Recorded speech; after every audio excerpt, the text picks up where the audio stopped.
Awesome. Thank you so much, Brianna, for that introduction.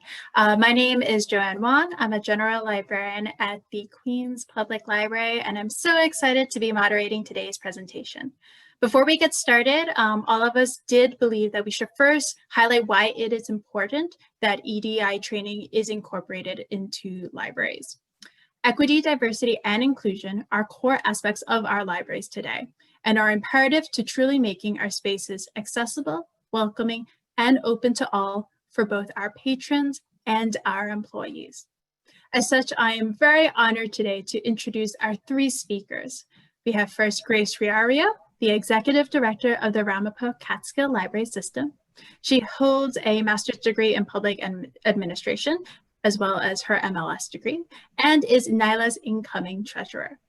We also have today Jamia Williams, who was the liaison librarian at the University of Rochester's Edward G. Minor Library, and she was also a member of the University of Rochester Library's Diversity and Inclusion Committee. Lastly, we have Manny Figueroa, who is the Talent Development and Training Manager of the Queens Public Library, where he coordinates training programs and assists in the professional development of all QPL employees. For today, our speakers will be providing an overview of their programs, and we will then go into a roundtable discussion. To echo what Brianna said, if you do have questions, we will have an audience Q&A session at the end, so please do throw them into the chat and we'll get to them at the end of today's program. And so without further ado, Grace, I'm going to let you take the floor. Thank you, Joanna. Good afternoon, everybody. RCLS has had a process in place to develop continuing education for our member libraries for quite some time. We usually send out 2 surveys a year. These surveys were developed in partnership with our member library staff and directors. It asks our trustees, our directors, and our staff what are the subjects, concerns, and what future skills they may need for their job. So it really was not surprising when we received a call from one of our member libraries, staff asking us for EDI education, especially after the horrible scenes of violence we keep witnessing in the news and in our streets. Next slide, please. RCLS helped develop the Coalition of Library Workers of Color movement in partnership with a member library staff in our system. This group helped us create a strong EDI program. We have 2 RCLS consultants who created the program in partnership with this group. We started by educating our colleagues on what is racism and what is microaggression. The group, the coalition group, and RCLS felt that many of the hurtful behaviors that our colleagues have experienced in the past came from lack of education rather than malice. We knew that the EDI training was needed to improve the current work environment we all have been seeing. RCLS also published a statement to our library community in support of the coalition group, as well as the EDI program and against racism. RCLS allocated funding to provide this training throughout this year. The next slide, please. It has been a beautiful journey. As a system library director, I am honored to have been given this opportunity by my colleagues to create this program to help develop an environment of inclusion. People were very agitated in the beginning because of the topics. After all, having this type of training does bring to light many uncomfortable discussions. Challenges are always present when change is happening. But it was surprising to me that many of our administrators do not understand the value that this type of training has. The lack of funding was another significant barrier for us to provide more training throughout the year, especially now that public library systems lost 20% over 2020 library aid. But do remember that as you build your own EDI training, this type of education takes time and effort. One class is not the answer. Many educational sessions are needed, plus your individual commitment to change their behavior and to call out on your colleagues when they're treating others badly. But I have to say that the most rewarding thing I have seen as we put together the EDI program and develop the coalition group is how much our colleagues within our system have flourished now that they have a voice. I am most proud of the relationship we have built with nonprofit organizations. After all, we do need them to have an effective EDI training. Next slide. As you can see in this slide, a few of our colleagues' reviews of our EDI training. One thing that I want everybody to remember regarding microaggression, it does not matter if you don't understand why it does hurt, why those words hurt. It matters that you care enough to stop and change. A colleague told me not to ever say to another person, "May I pick your brain?" She told me that it reminds her of her ancestors when they used to pick cotton. She told me that it feels hurt and sad when somebody says to her, "May I pick your brain?" So I will never use that phrase again with anyone. Thank you, Sandra Michelle Echoes. I'll leave you with these questions. What are you going to do today to create an EDI program in your library community? Who do you need to partner within your community to make this program a reality? Thank you so much. Jamia? Awesome. So thank you so much, Grace. Before we do move into Jamia's presentation, I did have one or two questions I just wanted to ask you first. So first I wanted to ask, you mentioned the Coalition for Library Workers of Color. I was wondering if you could expound a little bit more on that specific coalition and also what you hope to see from them and their work within the next 5 years. Well, the coalition, as I said, was developed from the work of library staff in our different libraries. We have 47 libraries in our system. And the library workers there felt strongly that we needed a group where their voice can be heard and when they can come together and talk about things that bother them and how we can change the environment that we're currently working in. And we do have library workers from every possible position you can imagine in the library. So it has been very rewarding to see all these people come together. Where do I see them go? I hope they grow, their voices heard more, and they're actually looking to become a roundtable on NYLA. So I really hope they choose that process and also become a stronger partner to the roundtables that currently are available in NYLA, like the librarians of color. I think that would be an amazing thing for them to do, to be recognized statewide, national-wide, and for their partnerships that have started to develop today, grow and grow more.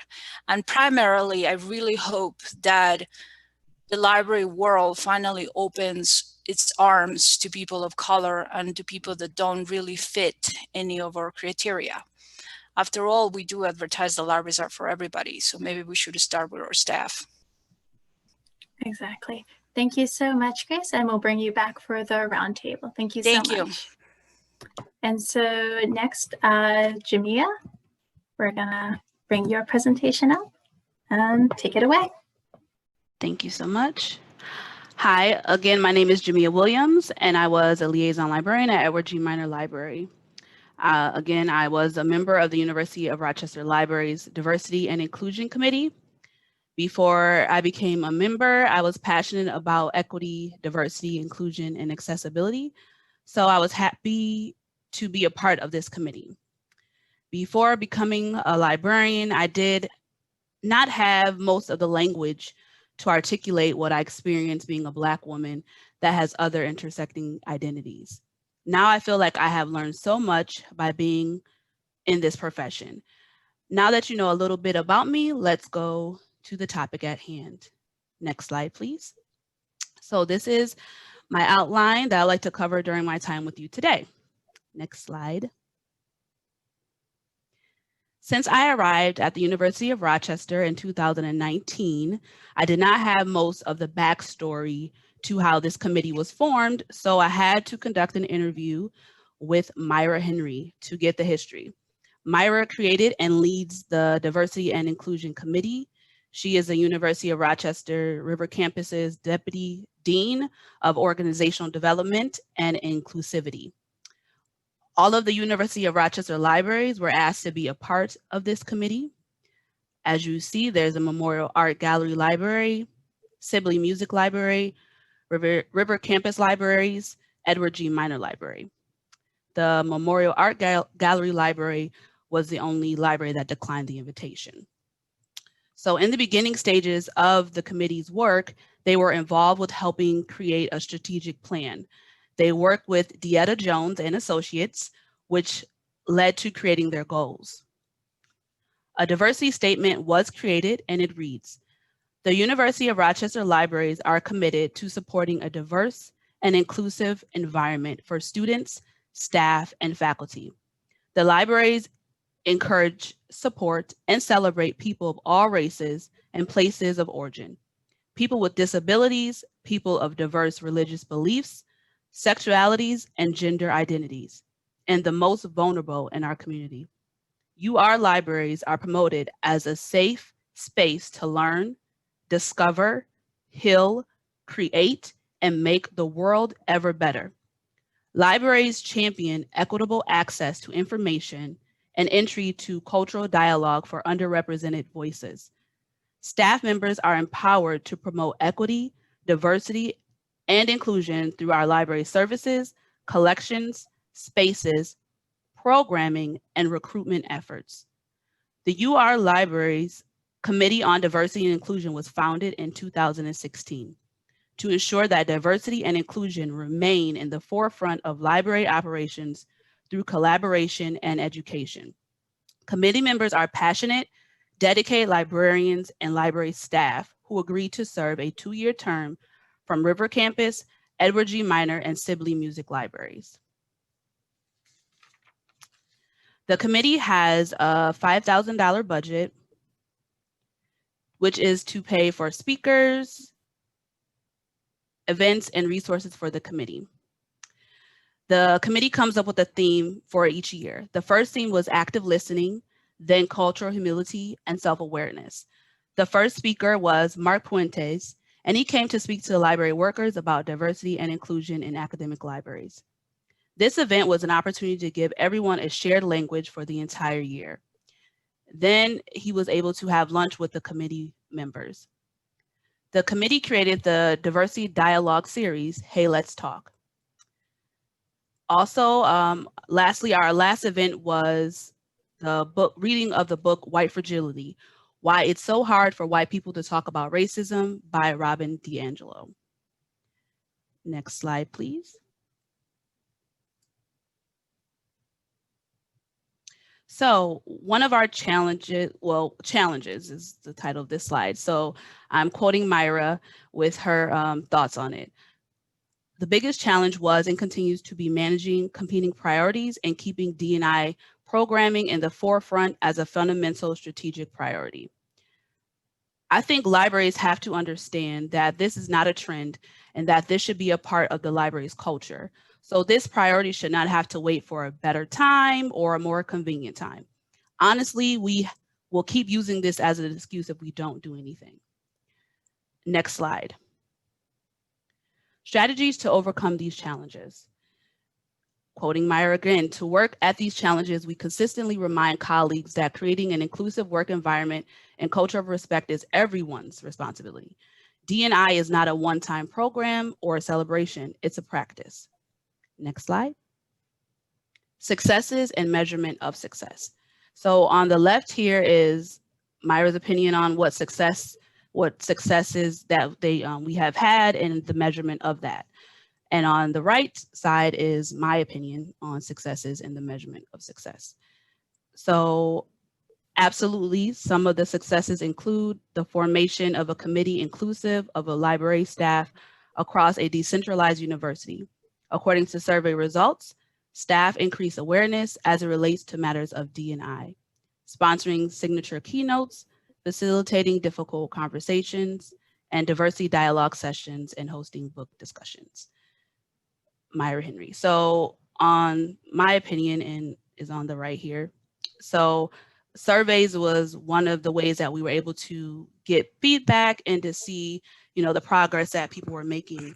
I was able to work on the last survey that we were able to craft after the book discussion of White Fragility. Hearing people discuss what they learned, I feel like is a way that we can measure success. The dialogue that happens after these events occur, and even before, sometimes, people express their concern or their excitement, and that to me is a measure of success.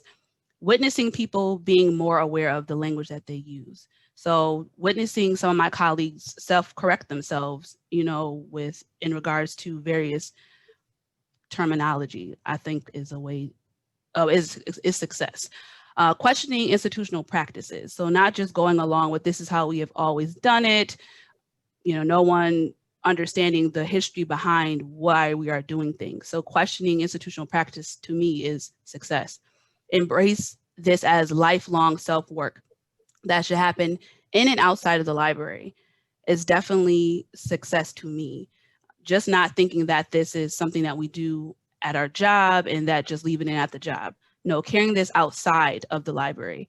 This is you being a part of, a community and various other types of communities, and having, the understanding that you move in various spaces and who are in these various spaces. So this is lifelong, not just, like I say, the next point, understand this is not a box checking exercise that, oh, I attended this training, I'm good. No, this is time to say, okay, I attended this training, what can I apply? And having those times of reflection, like, did I apply what I learned? Am I, do I have someone to hold me accountable? And my last point, listen to understand and not listening to respond. This is something that I learned in counseling. And I think this is a way that that someone is successful, is that they really truly are listening to understand, and they don't have this pre-packaged response to what you're going to say in regards to difficult conversation that we all are having to have. Even me being a Black woman, I still have to have conversations and understand other communities.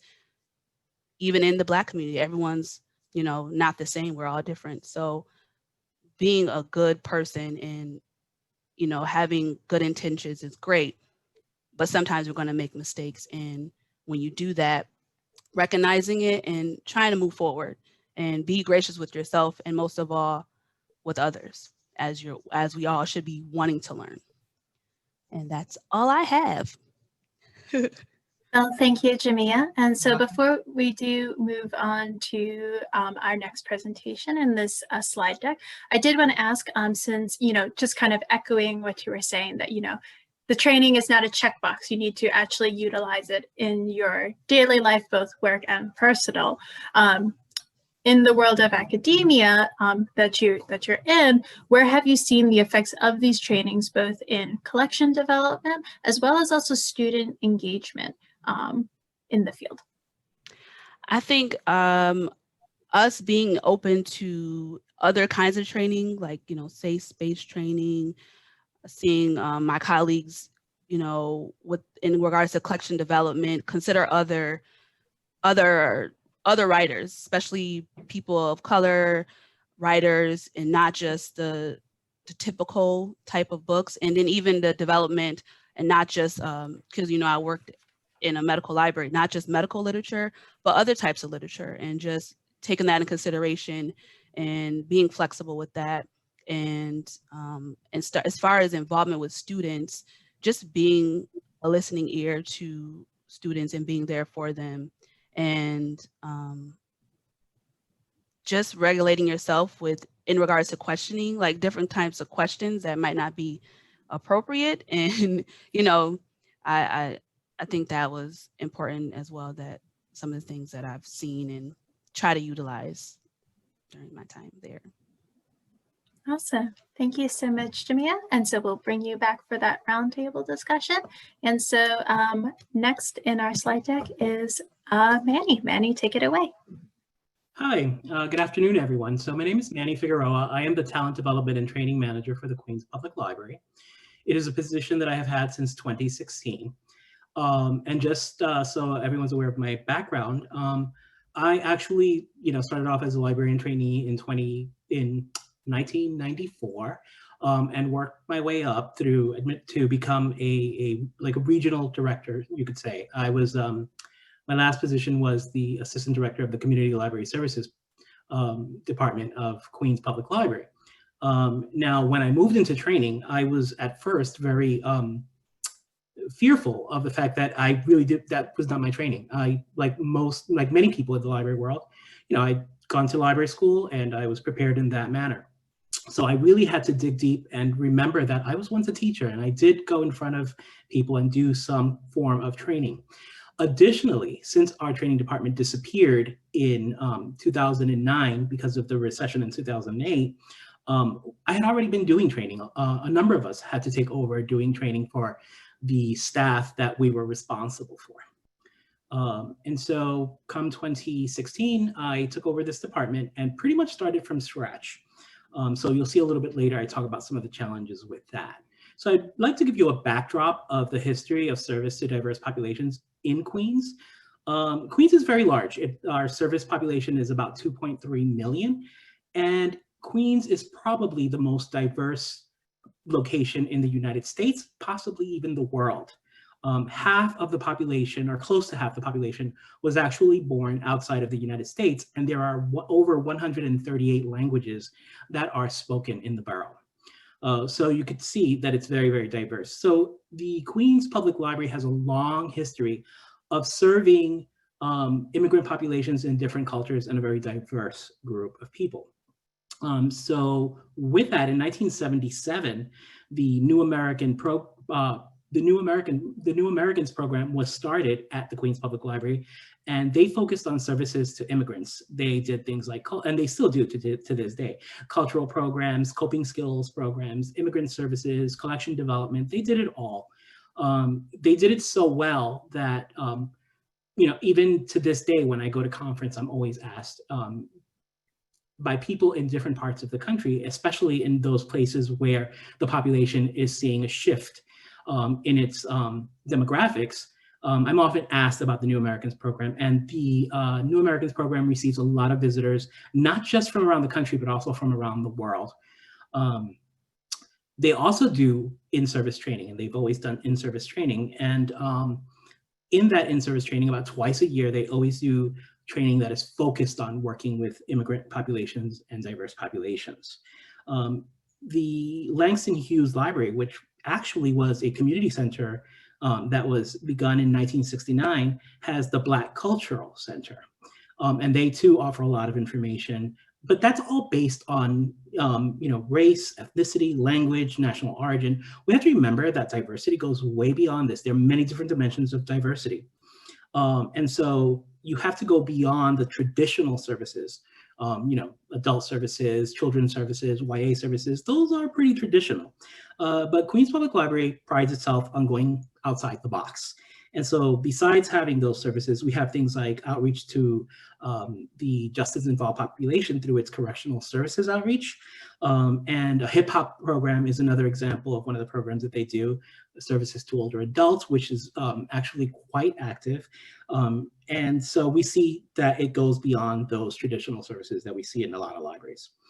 In the past, training at the Queens Public Library focused on customer service, which is obviously very important, and cultural sensitivity, things like that, cultural intelligence, that's a very important part of customer service. And so even before I came into the picture, there was training on that, but it was always geared towards customer service and how we can work better with people. So that's changed a little bit. I'm explaining how. In 2016, 2015, I started going to a lot of conferences, and I started to notice that there's a bigger interest in equity, diversity, and inclusion, especially the fact that there's a lack of representation of people of color in the library profession. That was like one of the big conversations that was taking place in ALA and NYLA and a lot of different organizations. seeing that that was a real issue, I felt that it was important that we bring diversity and inclusion training to the Queens Public Library. So in 2016, I decided, let's just try this. And just as a reminder, I'm a staff of 2, so it was just me and the administrative assistant. So I would not recommend to anyone that when you begin a training like this, that you just jump into it the way I did. I would certainly say you need to do a lot of background work. You need to really prepare yourself. You need to survey your staff and see where they're at. You need to get buy-in from the administration. All things that I won't say I neglected to do it, because I had done a needs survey among the staff and I knew that they wanted more training, but that definitely could have been a little bit better. So I started the new hire training in 2016, and it basically is about a 2.5-hour training that I would do, that I would try to make as interactive as possible. But my focus was on just creating cultural competency. So that's changed a lot because the field of EDI has changed a lot, and I've educated myself in that respect. In 2017, a little bit after the 2016 election, there were a lot of fears, a lot of anxiety among the immigrant population. And so Queens Library started a new initiative called Queens Library is for Everyone. And as part of that campaign, the Queens Public Library just sort of wanted to let everyone know. And when I say everyone, I mean beyond where you're from, what the color of your skin.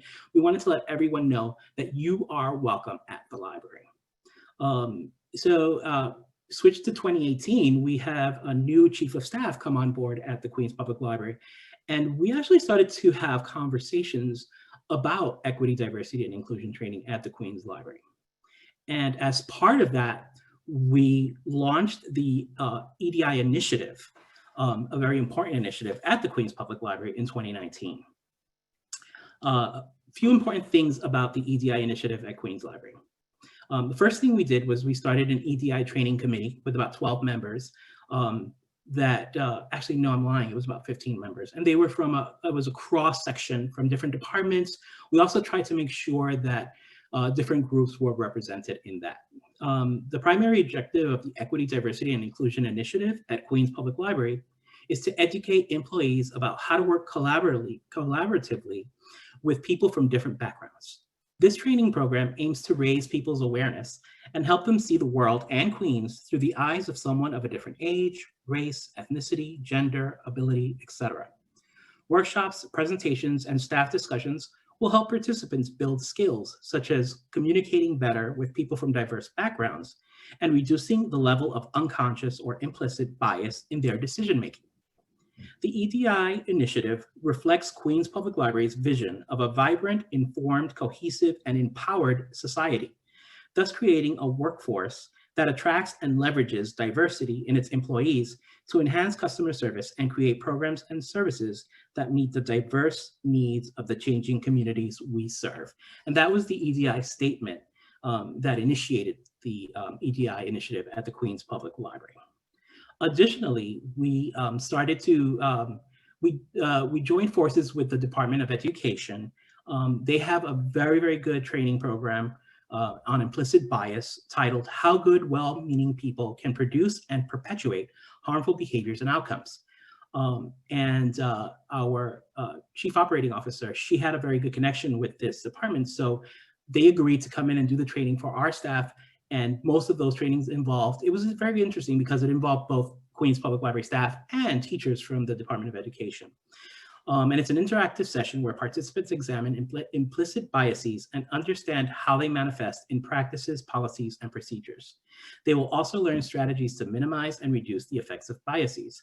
We have had quite a number of sessions, 9 sessions, and 637 employees have attended those sessions. Now, it's important to note that this was not so much made mandatory as for every session, we made sure that all of the different departments and agencies knew that they had to send one person. So this is slowly getting I'm sorry, I shouldn't have said one person, at least one person. The larger agencies obviously would have sent more. So in a group of about 1,500 employees, the fact that 637 employees have attended is phenomenal. Also considering that it was very difficult for part-timers to do this. So for the part-timers, it was a little bit more complicated. I'm not going to go into those details. The other part of the training involved EDI dialogues. This started in May of 2019. We made it mandatory for all staff, and basically they're guided discussions on EDI themes in small groups. We prepared EDI dialogue facilitators and we gave them training.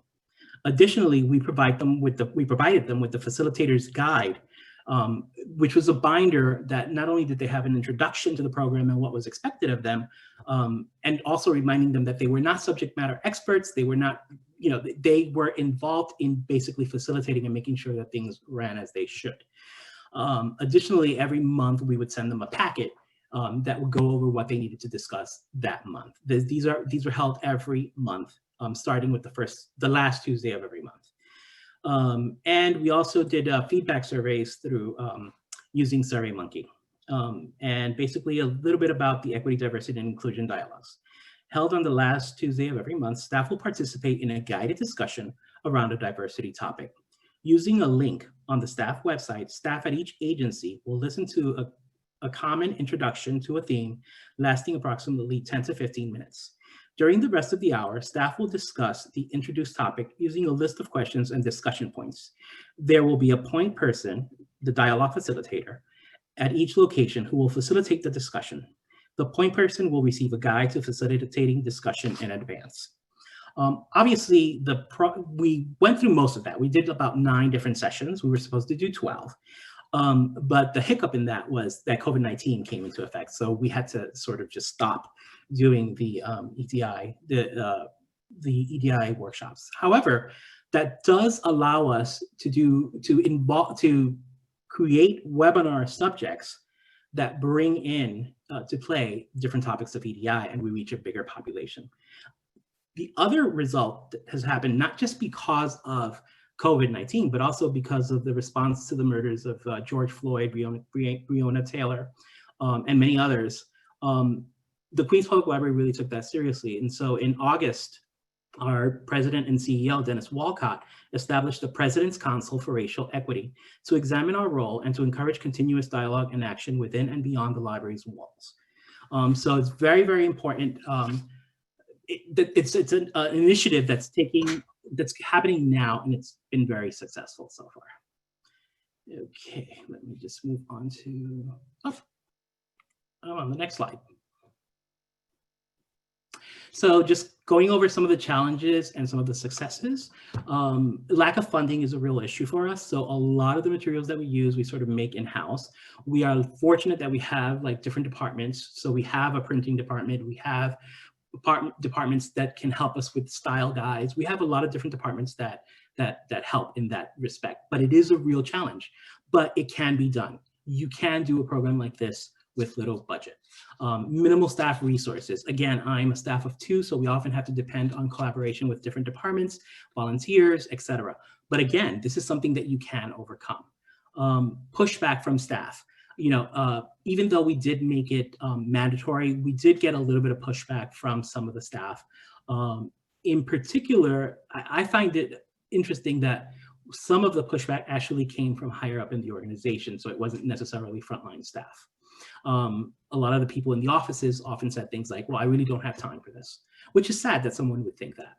A lack of support from some of the administrative members. So in administration, there were some members who had their department doing this, but interestingly enough, when we would get the attendance sheets from these different EDI sessions, I would always notice that the head of the department was not listed on the attendance sheet. So I felt a little saddened by that, and that's most of the community libraries actually do participate, but it's sad to know that some people don't. And the other thing that I find challenging is the evolving terminology. So just to give you an example, when we did one of the EDI dialogues was on the LGBTQ community, and when we did that, I did get some feedback because apparently one of the letters I sort of got wrong in the way that I defined it to at least one person's.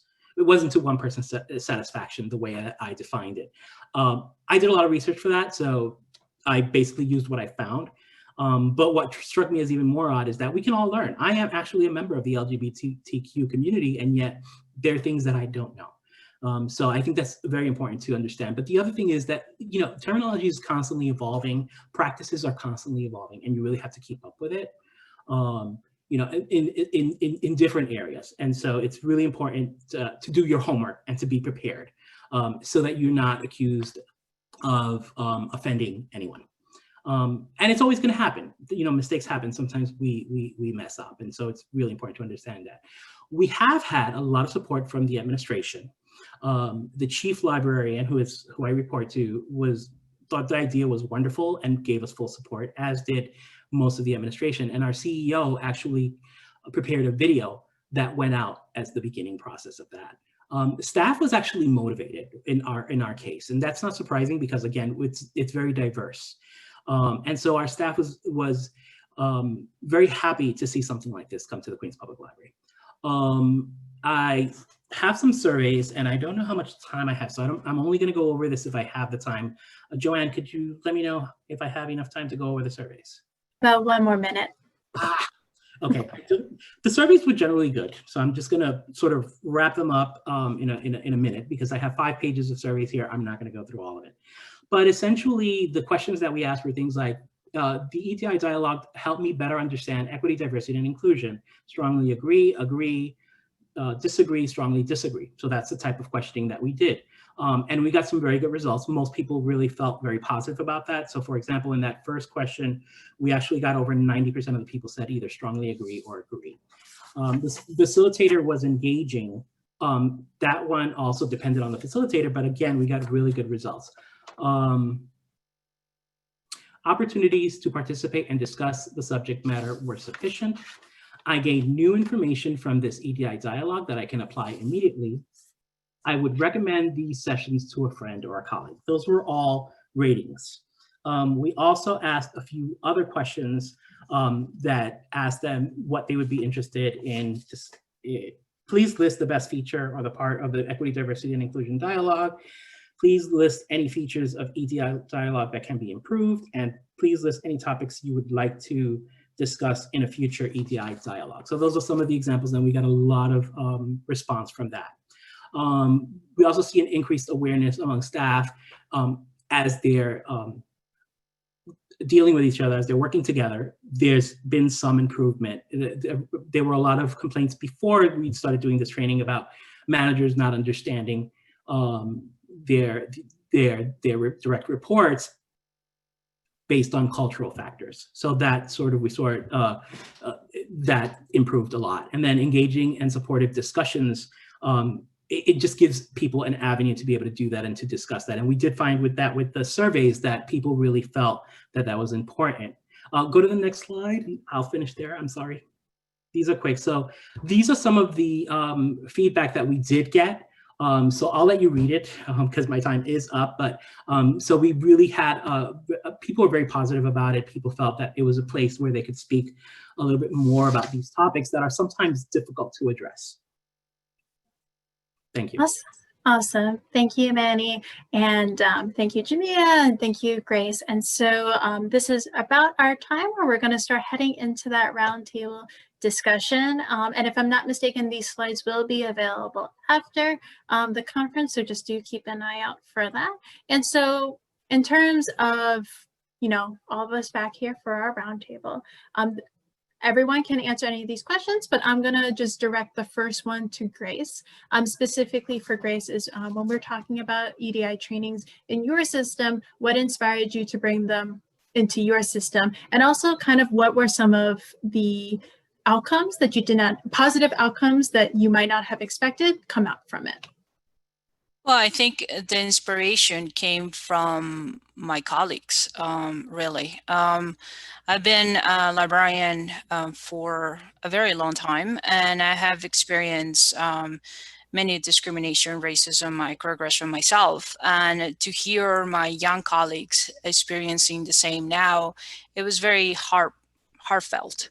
So I, after speaking with them and with my own colleagues and the system, we realized that it may be time to start educating folks about the importance of this and how, as I said in my presentation, sometimes we don't understand what our words could hurt someone, but if you care enough to change them, that's what we're trying to do. And I really believe that it is time for libraries to open up their arms and understand that if we're saying we're for everybody, we should be for everybody. And that means taking the time to understand a different culture, a different background, a different lifestyle. It may not fit you, but it doesn't matter. You should be good enough to help someone and to understand where they're coming from.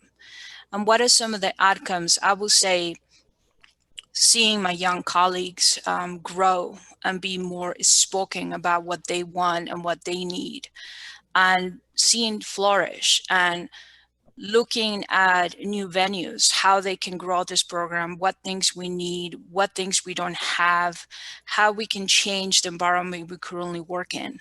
Right now, the library directors and my assistant and myself, we're working on putting together best practice for hiring people and trying to encourage diversity. And I have to say, the civil service environment does not provide a good method for diversity to happen in our hiring process. So we're trying to come out with a handbook, a guide for libraries to be able to hire people within a civil service environment, which is already very narrow-minded. So we are trying to do that. So I think that has been one of the best things to come out of this, seeing people flourish, being able to speak their mind and being heard. And the fact that we have many, many people in our system, administration, as well as library workers, trying to change the environment we currently work in. Thank you. Thank you, Grace. And so I'm gonna piggyback that question off to both Jamia and Manny. What inspired you to get involved with EDI training initially? And once again, what are some positive outcomes that you might not have expected, but surprised you along your journeys? Okay, I guess I'll begin. So initially, I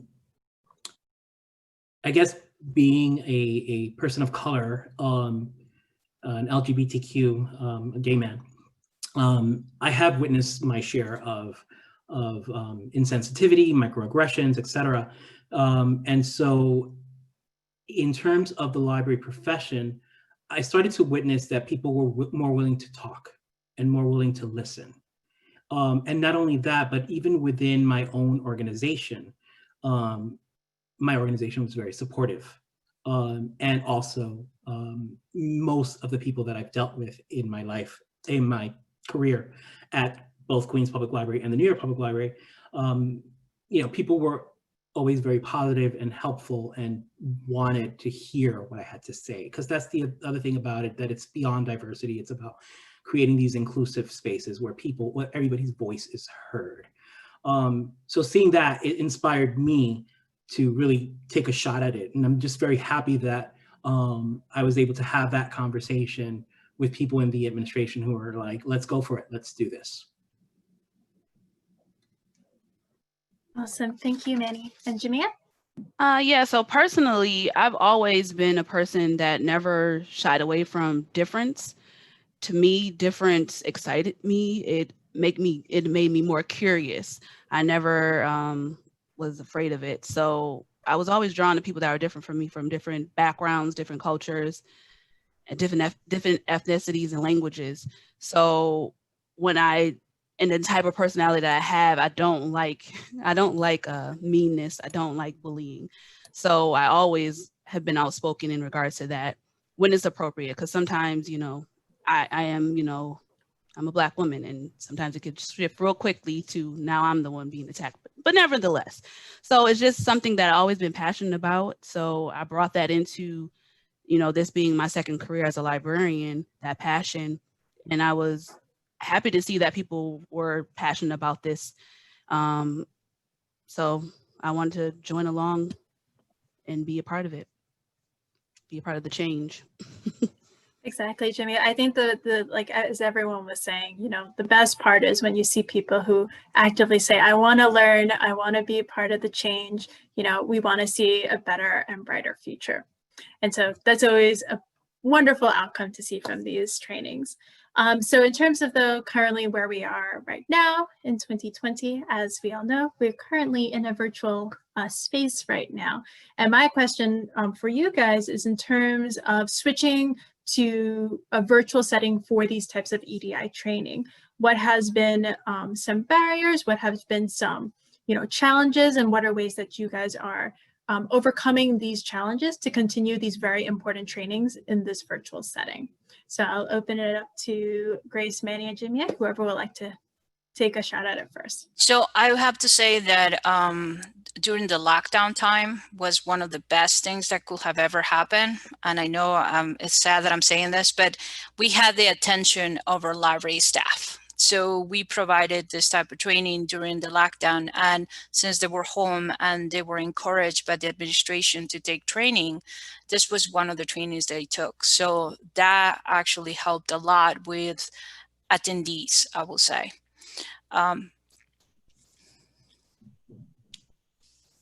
Ready, Manny?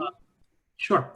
So there are positives and negatives. So on the positive side, you can reach a lot more people. You get a bigger audience. So whatever you do, so we've done, so for example, webinars. We did one webinar titled about Black Lives Matter that addressed some of the situation that we were dealing with at the time. This was back in June. And we had over 200 people participate. We would have never had it would have been very difficult to get 200 people from various reasons into one room.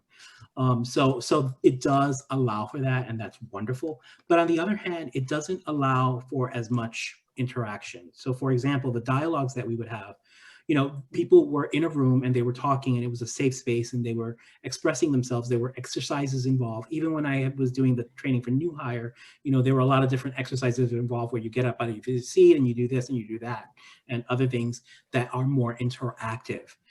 So the danger with being able to do things online is that you also have the individual who might be sitting there at the computer and they're listening and watching, but not really. They're on their, they're texting, they're, minimizing that screen and going and answering their emails.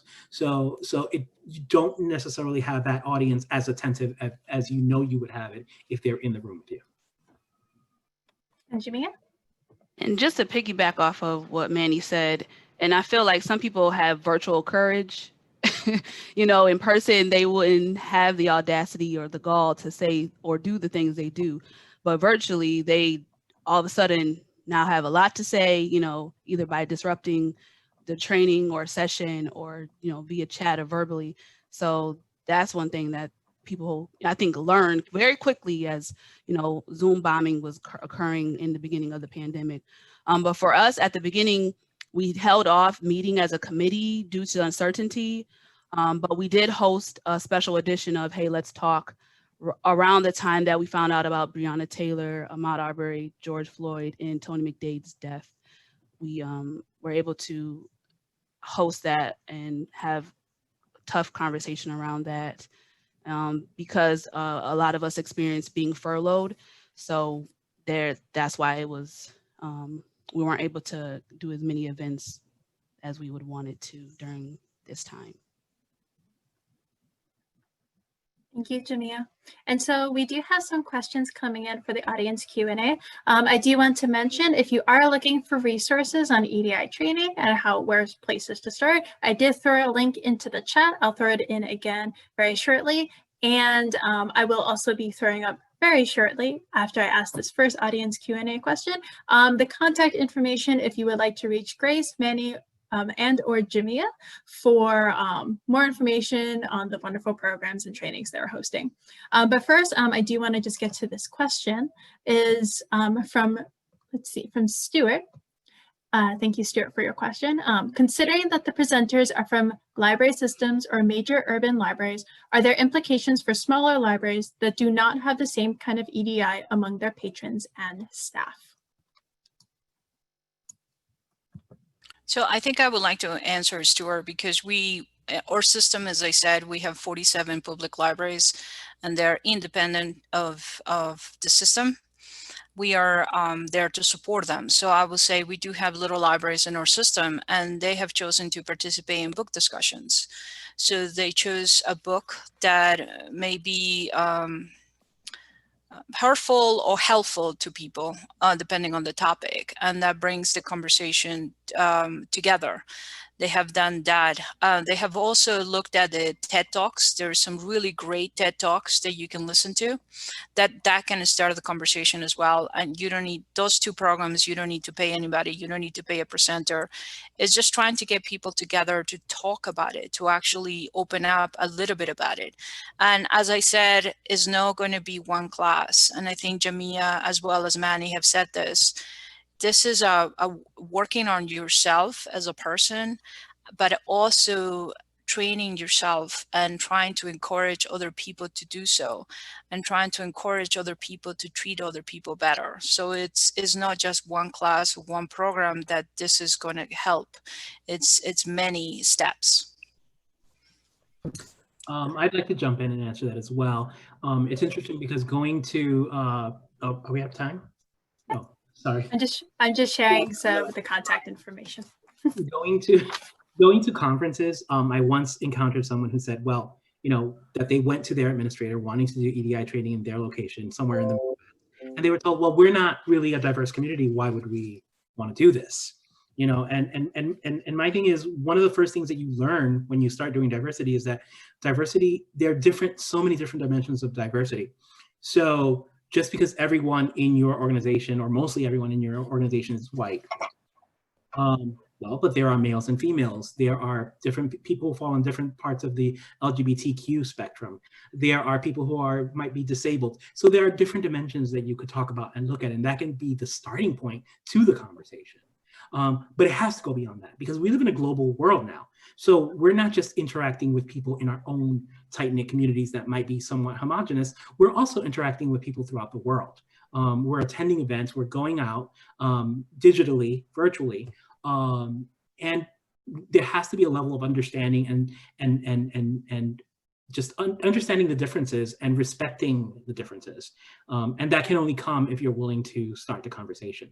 So that's what I would say to anyone who's in that situation.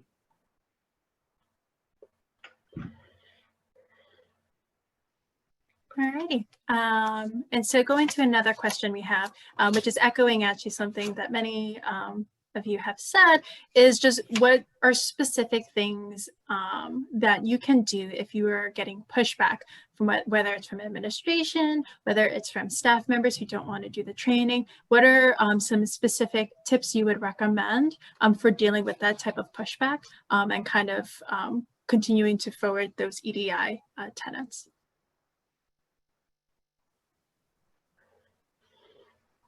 I think if you're getting pushback from the administration, I would say that do your research and make sure that when you're presenting them with what you would like to do, just make sure you have a solid foundation and that you've thought about all of the negative things that might come from that, or consequences that might come from that, or the argument you'll get from the administrator who might not be for this. But once you have that buy-in, you could still get that that pushback from staff. And the only way we're going to get past that is basically to open those conversations and just explain to them why this is important. And I just I want to sorry. I want to say you're not gonna get everyone to buy in, and that's okay. But just the people that are willing and that, you know, finally do come along, just provide that for them and go with what you have, you know, what you can get. In terms of the administration too, one last thing that I wanted to throw in there is the fact that by educating your staff and having them more aware, you avoid lawsuits in the future, because, you know, people, you know, there are laws in New York State and in federal laws that protect people, you know, from discrimination and bias. So by having, you know, by educating your staff, you know, you're actually going to decrease the number of suits that could come against you, you know, in terms of litigation. So an important factor to think about. All right, and so some other questions we have. This one's actually for Jamia specifically. Was the Hey Let's Talk session that was referenced, was it facilitated with specific questions or was it open-ended? Yeah, they were facilitated with specific questions, and then sometimes, depending on how the conversation went, they would ask other questions. Alrighty. Another question we have is, if training of this nature is mandatory, should it be something that once completed is added to their personal file? And what happens if you find someone who seems to be unmanageable but went unnoticed to management for years?